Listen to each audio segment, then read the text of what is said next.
nuestro mayor esfuerzo y sacrificio.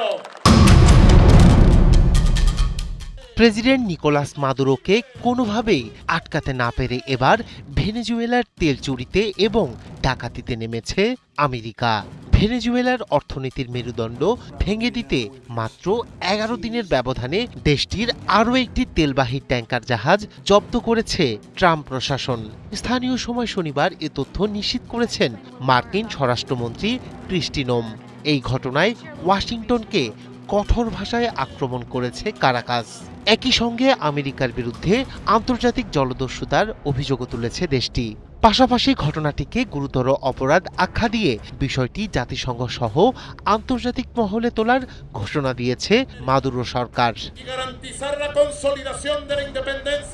মাত্র 11 দিনের ব্যবধানে ভেনেজুয়েলা উপকূলে আরও একটি তেলের ট্যাঙ্কার জব্দ করেছে আমেরিকা। মার্কিন প্রেসিডেন্ট ডোনাল্ড ট্রাম্প ঘোষিত অবরোধ কার্যকরের অংশ হিসেবে এই পদক্ষেপ নেওয়া হয়েছে জানিয়ে মার্কিন স্বরাষ্ট্রমন্ত্রী ক্রিস্টি নোম সামাজিক যোগাযোগ মাধ্যম এক্স পোস্টে ট্যাঙ্কার জব্দের বিষয়টি নিশ্চিত করেন।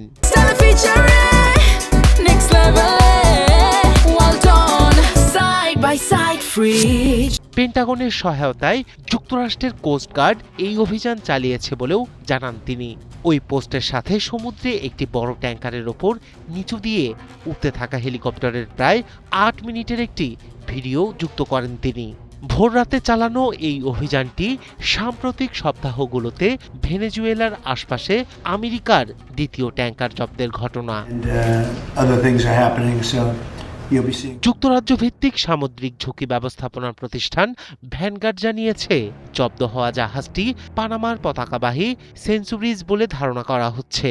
ক্যারিবীয় সাগরে বার্বাডোসের পূর্ব দিকে জাহাজটি আটক করা হয়। তবে ওয়াশিংটন ভিত্তিক আইন প্রতিষ্ঠান হিউজেস হাবার্ডের অংশীদার জেরেমি প্যানার রয়টার্সকে জানান, যুক্তরাষ্ট্রের নিষেধাজ্ঞার তালিকায় নেই এই জাহাজটি। তার মতে নিষেধাজ্ঞাবিহীন কোনো জাহাজ জব্দ করা ভেনেজুয়েলার ওপর ট্রাম্প প্রশাসনের চাপ আরও বাড়ানোর ইঙ্গিত দেয় এবং কেবল নিষেধাজ্ঞাভুক্ত ট্যাঙ্কার অবরোধের ঘোষণার সঙ্গেও সাংঘর্ষিক। এই অভিযানের ফলে ভেনেজুয়েলার তেল রপ্তানি উল্লেখযোগ্য কমে যাওয়ায় এক ধরনের অবরোধ পরিস্থিতি তৈরি হয়েছে। ফলে ভেনেজুয়েলার জলসীমা ছাড়তে সাহস পাচ্ছে না কোটি কোটি ব্যারেল তেল বোঝাই জাহাজ। এই ঘটনায় ক্ষোভ জানিয়েছে ভেনেজুয়েলা সরকার। তাদের অভিযোগ, এটি আন্তর্জাতিক জলসীমায় চুরি ও ছিনতাইয়ের শামিল। অন্যদিকে ভেনেজুয়েলায় আসন্ন অভিযানকে সফল করতে ক্যারিবীয় অঞ্চলে সামরিক সক্ষমতা বাড়াচ্ছে পেন্টাগন। পুয়ের্তো রিকোতে যুক্তরাষ্ট্রের সেনাঘাঁটিতে বর্তমানে 10,000 সেনা, অত্যাধুনিক যুদ্ধবিমান, ড্রোন এবং হেলিকপ্টারবাহী উভচর যুদ্ধজাহাজ ইউএসএস ইও জিমা অবস্থান করছে।